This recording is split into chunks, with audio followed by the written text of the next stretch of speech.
반갑습니다. TQQQ의 월투자금의 팩백까지 정립하는 해리입니다. 경기 침체에 대한 영상을 3주 전부터 준비를 하고 있었는데 오늘이 되어서야 겨우 영상을 올리네요. 자료 정리해야 할 것이 생각보다 많고 생각 정리도 좀 해야 해서 오래 걸렸던 것 같습니다. 저는 2022년 하락장의 경기 침체에 관한 공포심을 많이 심어주는 영상, 뉴스, 매체들을 접했습니다. 그때는 생각 없이 경기 침체가 오는구나 하고 그대로 받아들였습니다. 그리고 아직까지도 경기 침체에 대한 영상으로 공포심을 심어주어 조회수를 노리는 영상들이 많다고 생각합니다. 특히 닷컴 버블, 2008년 금융위기, 1970년대의 스태그플레이션의 자극적인 특정 시기와 비교를 하는 것은 개인적으로 그런 영상은 질이 좋다고 생각하지 않습니다. 그리고 그런 유튜버는 너무하다고 생각합니다. 제가 영상을 만들다 보니 알게 된 사실이 있습니다. 자료의 일부분을 가져와서 사람들에게 보여주고 싶은 부분만 보여주는 것이 유튜버에게 참 유리한 부분이라고 생각됐습니다. 이것은 뉴스 또한 마찬가지일 것이라고 생각합니다. 사람들이 보고 싶어하는 부분을 보여주면 흥행이 있기 때문이죠. 제가 과거에 그랬듯이 사람들은 보통은 생각 없이 매체에서 전해주는 정보를 수용합니다. 영상을 만들어 대중에게 전달하는 입장으로서 굉장히 조심스러워해야 하는 부분이라고 생각합니다. 그런 점에서 제가 만드는 영상은 재미가 없을 수 있습니다. 공포심을 조장하는 자극적인 썸네일도 아니라고 생각합니다. 구글 입장에서는 사람들이 많이 시청하지 않으니 어쩌면 노출을 안 해줄 수도 있습니다. 그래도 그런 것들에 연연해하지 않고 제가 직접 투자하며 투자에 도움되는 것, 꼭 전달해드리고 싶은 것을 알려드리고 싶습니다. 그래서 일회성 영상이 아닌 꾸준히 참고해 볼만한 영상을 만들려고 노력합니다. 투자에 대한 의사결정을 내려야 할 때, 중간에 어떻게 해야 할지 판단이 잘 서지 않을 때, 위기가 왔을 때 투자자가 제 채널에 들어와서 한 영상을 접하고 모든 영상을 시청하여 공부하게 되는 그런 영상을 만들려고 노력합니다. 오늘은 경기 침체에 대한 정리와 제 생각을 말씀드리고 싶습니다. 경기 침체를 찾아보니 미국의 자료가 1854년부터 있었습니다. 저렇게도 많은 경기 침체가 있었는데도 불구하고 단순히 1970년대 스태그플레이션, 2000년 닷컴 버블, 2008년 금융위기만 봐야 할까요? 아쉽게도 유튜브에 편향적인 영상이 많이 돌아다닌다고 생각합니다. 그러면 모든 경기 침체에 대한 자료를 봐야 할까요? 그것은 또 그렇지 않다고 생각합니다. 화면을 멀리서 바라보시면 눈에 띄는 부분이 있습니다. 1900년 전후로 경기 침체가 매우 잦았고 그 후로는 경기 침체가 상당한 텀을 두면서 발생한다는 사실을 알 수 있습니다. 이유는 세계 1차 대전, 세계 2차 대전까지 1900년 전후에는 전쟁의 시대였습니다. 하지만 지금은 3차 대전이 일어나고 있지 않죠. 물론 일부 지역에서 지정학적인 전쟁이 있습니다만 그것은 늘상 있었던 일입니다. 앞으로도 국지전이 일어난다면 너무 걱정 안 하셔도 됩니다. 그러면 자료를 조사할 때 현 시대와 가장 비슷한 부분이라고 여겨질 만한 기간인 세계 2차 대전 이후인 1945년 이후로 잡는 게 좋아 보인다고 생각합니다. 사실 1940년대, 1950년대도 현재와 비슷하다고 생각하지는 않습니다만 세계대전이 없다는 사실로 넣었습니다. 저는 이번 경기 침체 영상과 다음 경기 침체 영상에서 FRED와 캠피셔츠과 인터넷 자료들 그리고 제가 이전에 공부한 경제학 지식들을 활용해서 전달해 드리려고 합니다. 우선 경기 침체를 포함한 조정장과 폭락장을 구분하여 정리해봤습니다. S&P 500에서 마이너스 20%가 넘는 폭락장은 모두 포함된 영상입니다. 정리하기에 좋으실 겁니다.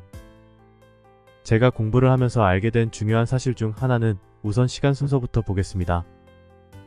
대체적으로 주식이 전고점을 찍은 후 경기 침체가 시작되고 주식이 바닥에 나온 후에 경기 침체가 종료됩니다. 물론 예외는 존재합니다. 1차, 2차 세계대전 중이라든가 닷컴 버블 등 존재합니다. 하지만 대체적으로 저 순서가 지켜졌음을 아셨으면 좋겠습니다.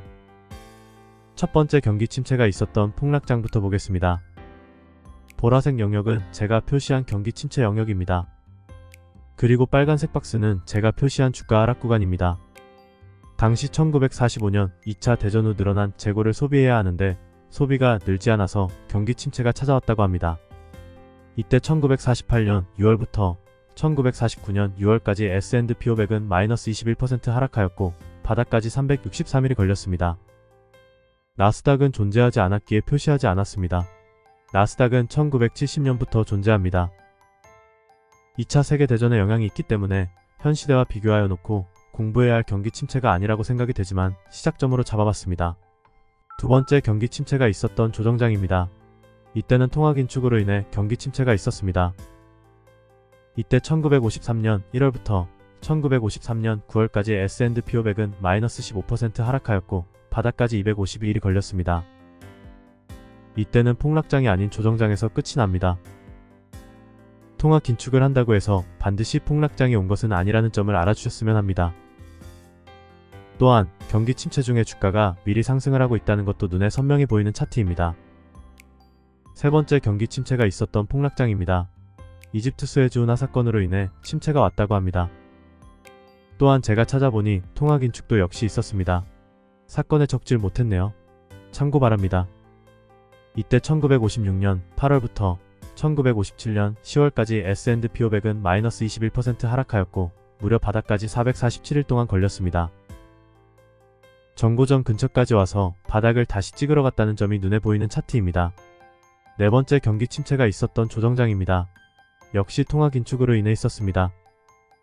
이때 1959년 8월부터 1960년 10월까지 S&P 500은 마이너스 14% 하락하였고 바닥까지 449일이 걸렸습니다. 바닥까지 정말 긴 기간이었네요. 단순한 조정폭이었음에도 바닥까지 정말 긴 기간도 있다는 점을 알아주셨으면 좋겠습니다. 제가 지난 영상에서도 말씀드렸지만 제가 느끼는 투자자로서의 시간 개념은 체감상 상승 10%, 하락 10%, 횡보 80%로 느껴진다고 했습니다. 실제 주가의 횡보가 80%는 아니지만 투자자는 기다리는 마음이 80%로 생각하시면 될 듯합니다. 다섯 번째는 경기 침체가 찾아오지 않은 폭락장입니다. 앞에서 통화 긴축으로 인한 경기 침체를 벗어나서 주가가 엄청난 상승을 하고 있던 와중에 폭락을 맞이합니다. 이유는 쿠바 미사일 위기 베트남 전쟁의 격화입니다. 경기 침체가 찾아오지 않았음에도 미국 본토 바로 아래에 있는 쿠바에서 소련이 탄도미사일을 배치했던 사건입니다. 이때 1961년 12월부터 1962년 6월까지 S&P 500은 마이너스 29% 하락하였고 바닥까지 기간은 195일이 걸렸습니다. 이 정도 사건이 벌어져야 꽤 빠른 속도로 주가가 하락한다고 생각할 수 있겠습니다. 차트를 보니 2008년 금융위기 사건과 비슷한 모양으로 있었네요. 바닥도 쌍바닥으로 비슷하네요. 2008년 나스닥 100 차트입니다. 비슷한가요? 차트가 비슷한 이유는 역사가 반복되는 것이 아니라 인간 심리가 비슷하기 때문입니다. 갑작스럽게 예상치 못한 위기급 사건이 찾아오면 인간 심리는 폭락과 함께 쌍바닥에 있다는 것을 알 수 있다는 겁니다. 예상한 사건을 만난다면 사건이 해결될 때까지 기간이 길게 하락하고 예상치 못한 사건을 만난다면 빠른 속도로 하락하는 겁니다. 여섯 번째 폭락장은 경기 침체가 포함되지 않았습니다. 통화 긴축과 베트남 전쟁이 격화된 이유가 있습니다. 이때 1966년 2월부터 1966년 10월까지 S&P 500은 마이너스 23% 하락하였고 바닥까지 기간은 243일이 걸렸습니다. 통화 긴축이 있어도 경기 침체가 오지 않았던 때였고 베트남 전쟁이 격화되어 심리적으로 하락을 많이 한 것 같습니다. 일곱 번째 폭락장은 경기 침체가 포함된 폭락장입니다. 이유는 인플레이션으로 인한 통화 긴축이었습니다. 이때 1968년 12월부터 1970년 5월까지 S&P 500은 마이너스 37% 하락하였고 바닥까지는 540일이 걸렸습니다. 엄청 긴 기간 중에 손에 꼽힙니다. 아마 저때 당시에 투자했던 사람들은 정말 힘들었을 것 같습니다. 이때까지만 해도 미국은 스태그플레이션이 올지 몰랐습니다. 다음 여덟 번째 폭락장은 경기 침체가 있었습니다. 1차 석유파동과 통화 긴축으로 인한 폭락장입니다. 이때 1973년 1월부터 1974년 10월까지 S&P 500은 마이너스 49% 하락하였고 바닥까지 630일이 걸렸습니다. 대공황, 닷컴버블과 함께 손에 꼽는 기간입니다. 또한 이때 나스닥이 있었습니다. 나스닥의 하락폭은 마이너스 52%입니다. 중동 석유 수출기구가 석유 가격을 담합하자 석유 가격이 치솟고 물가가 같이 치솟았습니다. 이때는 미국에서 셰일가스 혁명이 있었던 때가 아닙니다. 석유 공급을 좌지우지할 수 없었습니다. 하지만 지금은 상황이 다르죠. 미국이 석유 생산량 1위입니다. 석유 공급을 좌지우지할 수 있으니 똑같은 상황이 일어나지 않는 겁니다. 다음 아홉 번째 경기 침체가 있었던 하락장은 1980년 2월부터 1980년 3월까지 S&P 500은 마이너스 17% 하락하여 조정장이었지만 나스닥은 마이너스 25% 하락하여 폭락장이었습니다. 바닥까지 48일 걸렸습니다. 아주 짧은 조정장이었네요. 지금 보고 계시는 차트는 나스닥 종합지수입니다. 보통 나스닥이 S&P 500 지수보다 많이 하락합니다. 나스닥은 앞전에 마이너스 21% 하락도 있었네요. 보라색 영역의 경기 침체의 이유는 2차 석유 파동이었습니다. 이때는 경기 침체가 먼저 찾아오고 그 후에 주가 고점이 형성됐습니다. 시간 순서가 예외적으로 비슷했습니다. 예외적인 것은 노란색으로 표시해놨습니다. 10번째 경기 침체가 있었던 폭락장입니다. 3차 석유 파동으로 인한 통화 긴축 이유였습니다. 이때 1981년 5월부터 1982년 8월까지 S&P 500은 마이너스 27% 하락하였고 나스닥은 마이너스 29% 하락하였습니다. 바닥까지 441일이 걸렸습니다. 2차 석유 파동 때와는 다르게 꽤 긴 시간이 걸렸습니다. 이때 앙드레 코스톨란이 책에서 이런 표현이 있습니다. 2년 넘게 지속된 하락장으로 비즈니스 위크의 주식의 죽음이라고 게시되었다. 하지만 기가 막히게도 그 후로 블랙먼데이 사건 전까지 엄청난 상승이 이어집니다. 다음은 11번째 1987년 블랙먼데이 사건입니다. 경기 침체가 없었습니다. 보시는 차트는 나스닥 백 차트입니다. 이때는 1987년 10월 6일부터 1987년 10월 28일까지 S&P 500은 마이너스 34% 하락하였고 나스닥 100은 마이너스 41%, 나스닥은 마이너스 37% 하락합니다. 바닥까지 무려 22일입니다. 폭락장 역사상 가장 빠른 바닥까지의 기간입니다. 나스닥 100은 나스닥이랑 비슷하거나 조금 더 하락하는 경향이 있습니다. 반대로 나스닥 100은 상승할 때는 나스닥과 비슷하거나 조금 더 상승하는 경향이 있습니다. 12번째로 경기 침체가 있었던 폭락장은 걸프전으로 인해 발생했습니다. 1990년 7월부터 1990년 10월까지 이때 S&P 500은 마이너스 20%, 나스닥 100은 마이너스 33%, 나스닥은 마이너스 33% 하락하였습니다. 바닥까지 걸린 기간은 88일입니다. 예외적으로 이때 폭락장은 경기 침체와 거의 동시에 시작되었습니다. 13번째 경기 침체가 있었던 폭락장은 유명한 닷컴 버블입니다. 역시 통화 긴축으로 버블이 꺼졌었죠. 2000년 3월부터 2002년 10월까지 S&P 500은 마이너스 49%, 나스닥 100은 마이너스 83%, 나스닥은 마이너스 78% 하락합니다. 바닥까지 943일이 걸렸습니다. 재밌는 점은 경기 침체가 주가 하락으로 버블에 꺼지는 구간에서 상대적으로 짧은 8개월만 구간만 있었다는 것입니다. 그래서 역시 예외적으로 노란색으로 표시해놨습니다. 원래는 적당히 버블이 꺼진 이후에 주가가 먼저 상승한 후에 경기 침체가 종료되었어야 하지만 예외적으로 2001년 9.11 테러로 인해 하락이 더 진행되어 주가 바닥이 좀 더 아래에서 잡힌 것으로 생각됩니다. 닷컴 버블은 전체 하락폭도 마이너스 83%로 무시무시하지만 상승하는 구간에서도 마이너스 10%대 마이너스 20%대의 하락장이 있습니다. 특히 마이너스 28%를 맞이한 후에 폭등이 있었습니다. 또한 하락할 때도 각 파동마다 마이너스 40%, 마이너스 50%씩 하락하기도 했습니다. 14번째 경기 침체가 있었던 폭락장은 세계금융위기입니다. 2007년 10월부터 2009년 3월까지 바닥까지 493일이 걸렸었습니다. 이 기간 S&P 500은 마이너스 57%, 나스닥 100은 마이너스 54%, 나스닥은 마이너스 56% 하락했습니다. 고점을 형성한 이후 한 달 뒤 곧바로 경기 침체가 진행된 모습입니다. 15번째는 미중 무역 전쟁입니다. 이때는 경기 침체가 없었던 폭락장입니다. 2018년 10월부터 2018년 12월까지 바닥까지 84일 걸렸습니다. 이때 S&P 500은 마이너스 20%, 나스닥 100은 마이너스 23%, 나스닥은 마이너스 24% 하락하였습니다. 개인적으로 폭락장이라고 부르기에는 하락폭과 기간면에서 조금 조정장에 가깝다고 생각합니다. 16번째는 코로나 경제위기입니다. 노란색으로 표시된 걸 보면 경기 침체가 찾아온 후에 주식이 고점을 형성한 것을 알 수 있습니다. 2020년 2월 19일부터 2020년 3월 23일까지 바닥까지 걸린 기간은 33일입니다. 블랙먼데이 사건 22일과 거의 비슷합니다. 이때 S&P 500은 마이너스 34%, 나스닥 100은 마이너스 30%, 나스닥은 마이너스 32% 하락을 했습니다. 17번째로 2022년 통화긴축으로 인한 폭락장입니다. 어떤 사람은 2022년 하락장을 러우전쟁 이름으로 붙이는데 그건 통화긴축과 더불어 부차적인 사건이라고 생각합니다. 본질은 통화긴축으로 인한 폭락장이라 생각합니다. 2021년 11월부터 2022년 10월까지 바닥까지 325일 걸렸습니다. 이때 S&P 500은 마이너스 27%, 나스닥 100은 마이너스 37%, 나스닥은 마이너스 38% 하락했습니다. 화면 속 보라색 영역은 제가 경기 둔화 혹은 경기 침체가 있었을 것이다 라고 추측하는 구간입니다. 경기 침체는 보통 200일선 하향 돌파 부근부터 시작하여 200일선을 돌파할 때 종료됐더라고요. 영상을 만들면서 길러진 감으로 그려본 것이니 재미삼아 봐주시길 바랍니다.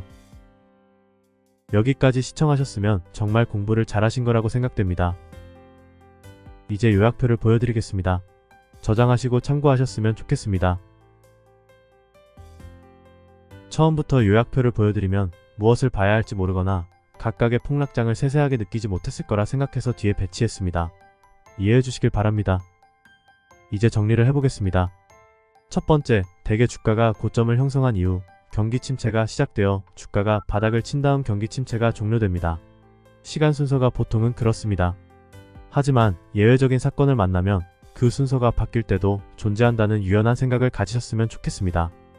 예를 들어 세계 1차 대전, 세계 2차 대전, 석유 파동 때의 20%대의 금리 인상, 걸프전, 9.11 테러, 코로나 경제위기가 있습니다. 예시의 공통점은 전쟁, 테러, 경제위기입니다. 또한 경기 침체와 경제위기는 다릅니다.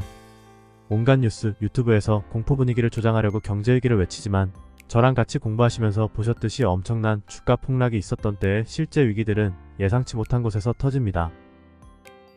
두 번째로 아셔야 할 것은 여기까지 잘 공부를 하신 시청자분들은 눈치채셨을 겁니다. 대부분의 폭락장이 통화 긴축에 따라 있었다는 것을 눈치채셨어야 합니다. 다른 철강 조선 노동자 파업, 이집트 수에즈 운하, 베트남 전쟁 등등 이런 것들은 당시에 함께 있었던 사건이고 주가에 직접적으로 영향을 준 것은 주식시장의 유동성을 조절하는 통화 긴축입니다. 통화 긴축을 하면 최소 조정장에서 최대 폭락장까지 이어질 수 있습니다. 통화 긴축을 하던 중에 추가로 갑작스럽게 예상치 못한 사건들, 즉 1차 석유 파동, 세계 금융위기가 발생하면 마이너스 50%급 주가 폭락을 맞이할 수도 있다는 것입니다. 사건의 파급력의 정도에 따라 달라지는 겁니다. 현재 통화 긴축 중에 이스라엘, 하마스 전쟁이 있어도 주가 폭락이 없었습니다. 닷컴 버블 폭락은 버블이 많이 꼈기에 폭락이 그만큼 있었던 거라 예상이 가능한 사건입니다. 예상치 못한 사건이 아닙니다. 따라서 이번 코로나 이후 급격한 버블이 형성한 후 지금 버블이 꺼지는 것은 당연한 것이었습니다. 앙드레 코스톨라니 선생님은 돈 플러스 심리로 설명합니다. 돈은 연준의 통화 정책으로 언제든지 바뀔 수 있습니다. 따라서 통화 긴축에 따라 돈을 조절하면서 조정장과 폭락장이 온다는 것을 앙드레 코스톨라니 선생님은 경험으로 알고 계신 것이지요. 그리고 심리가 작용하여 버블이 심하게 끼게 되면 폭락도 있을 수 있습니다. 그래서 지금 보고 계시는 표는 연준의 금리 차트입니다. 회색 음영 구간은 경기 침체 구간입니다. 많은 매체에서 이 표 중 일부만을 가져와서 경제위기가 온다고 말하는데 전체를 가져오는 사람도 별로 없습니다. 그리고 전체를 가져오더라도 객관적으로 해석을 하는 경우도 드물다고 생각합니다. 이 표를 잘 해석하셔야 합니다. 보통은 금리가 상대적으로 갑작스럽게 높은 구간에 형성될 때 경기 침체가 찾아왔습니다. 포인트는 상대적이라는 점입니다. 또한 예외적으로도 금리가 높은 구간에서 경기 침체가 발생하지 않은 구간도 존재합니다. 노란색 화살표는 상대적으로 이전보다 금리가 올랐지만 경기 침체가 찾아오지 않은 구간입니다. 반대로 빨간색 화살표는 상대적으로 이전보다 금리를 인상하였을 때 경기 침체가 찾아온 구간입니다. 그리고 초록색 화살표는 금리를 인하하였음에도 경기 침체가 찾아오지 않은 구간입니다. 조금 더 디테일하게 화살표를 만들면 지저분해질 것 같아서 이 정도만 했습니다. 이제 모든 의문이 풀리셨기를 바랍니다. 금리 인상을 한다고 무조건 경기 침체가 찾아오는 것이 아닙니다. 금리 인상을 한다고 무조건 경제위기가 오는 것도 아닙니다. 금리 인하를 하면 무조건 경기 침체가 오는 것도 아닙니다. 하지만 명확히 알 수 있었던 것은 통화 긴축을 하면 최소 조정장은 찾아왔다는 것입니다. 70년의 경제 역사를 해석하려면 단편적으로 바라보시면 절대 안됩니다. 그때 당시의 경제의 기초 체력이 어떻게 되었는지, 연준이 그것을 잘 분석한 후에 금리를 올리고 내렸는지에 따라 다릅니다. 따라서 경제의 기초 체력, 연준의 분석력과 행동력 이 세 가지에 따라 침체가 갈립니다. 온갖 매체에서 남발하는 뉴스에 귀를 기울이지 말고 사실을 확인합시다. 매체에서 말을 해주려면 빨간색 화살표가 조금 더 많았으니 주의해야 한다 정도로 말을 해주는 것이 조금 더 진실된다고 생각합니다. 이제 제 개인적인 생각을 말씀드려 보겠습니다. 주관적인 생각입니다. 참고하시기 바랍니다. 저는 온갖 매체에서 2022년 경기 침체를 주장할 때 처음엔 그대로 받아들였습니다. 하지만 2022년 10월에 가장 경기 침체가 이슈가 됐을 때 정말 그러한가 세상을 진실되게 둘러보니 그러지 않다고 판단했습니다. 그래서 바닥까지 쫓아가서 매수를 했습니다. 또한 2008년 금융위기 이후 뿌린 유동성으로 인플레이션이 없었다는 것은 그때 경제의 기초 체력이 너무 허약했다는 것을 의미했다고 생각합니다. 하지만 지금은 유동성을 뿌렸는데 인플레이션이 나타났습니다. 경제의 기초 체력이 살아 올라오고 있다고 생각합니다. 저는 S&P 500 차트를 보면서 경제의 기초 체력이 어떻게 되었나 눈에 보이지 않는 차트를 그려 상상해 보기도 합니다. 10년에서 20년 단위의 아주 긴 단위의 경제의 기초 체력 차트를 상상합니다. 또한 유동성은 한번 뿌리면 끝이 아니라고 생각합니다. 유동성은 시간이 걸리지만 돌고 돌아서 가게, 기업, 정부에서 몇 번이고 돌면서 사용되는 돈입니다. 이번 코로나 경제위기로 뿌린 돈은 꽤 오랫동안 전 세계에서 작동될 만한 돈의 양이라고 생각합니다. 이 모든 것을 살펴보았을 때 침체가 아닌 경기 둔화였을 거라 생각합니다.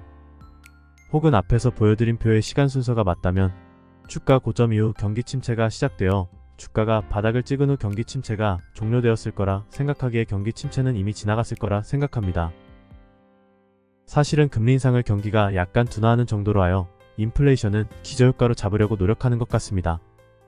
하지만 기대 인플레이션을 무서워하기 때문에 정부에서 매체를 이용하여 소비자의 구매 심리를 계속 떨어뜨리는 방법을 택하는 것이라 생각합니다. 다만 예외적으로 예상치 못한 사건이 발생한다면 그것은 그것대로 시장이 해석하면서 폭락을 일으킬 것으로 생각합니다. 닷컴 버블과 비교하시는 분은 먼저 5년 동안 지수가 1000% 상승을 해왔다는 점을 알아주셨으면 좋겠습니다. 2008년 세계 금융위기와 비교하시는 분은 5년 동안 지수가 170% 상승을 하며 투자자의 태도가 방심하게 됐다는 사실을 기억해 주시기 바랍니다. 대부분의 예상치 못한 사건은 투자자의 극단적으로 주의력이 부족한 태도에서 시작됩니다. 현재 우리 투자자의 모습은 어떤가요? 지난 5년 동안 극단적으로 낙관했었나요? 저는 아직 투자자가 낙관적인 태도를 보이는 사람이 전체 투자자 중에 30% 정도라고 생각합니다. 지금 투자자들은 레버리지 투자에 대해 무서워하고 있습니다. 강세장의 끝은 이런 모습이 아닙니다. 레버리지 투자를 당연시 여길 때의 모습이 강세장의 끝의 모습이고 하락장의 시작의 모습이라고 생각합니다. 그래서 지금은 강세장 한복판이라고 생각합니다. 저 정상 위의 깃발은 아직 멀었다고 생각합니다. 다음 영상은 1970년대 스태그플레이션과의 비교를 경제학적인 관점에서 말씀드리겠습니다.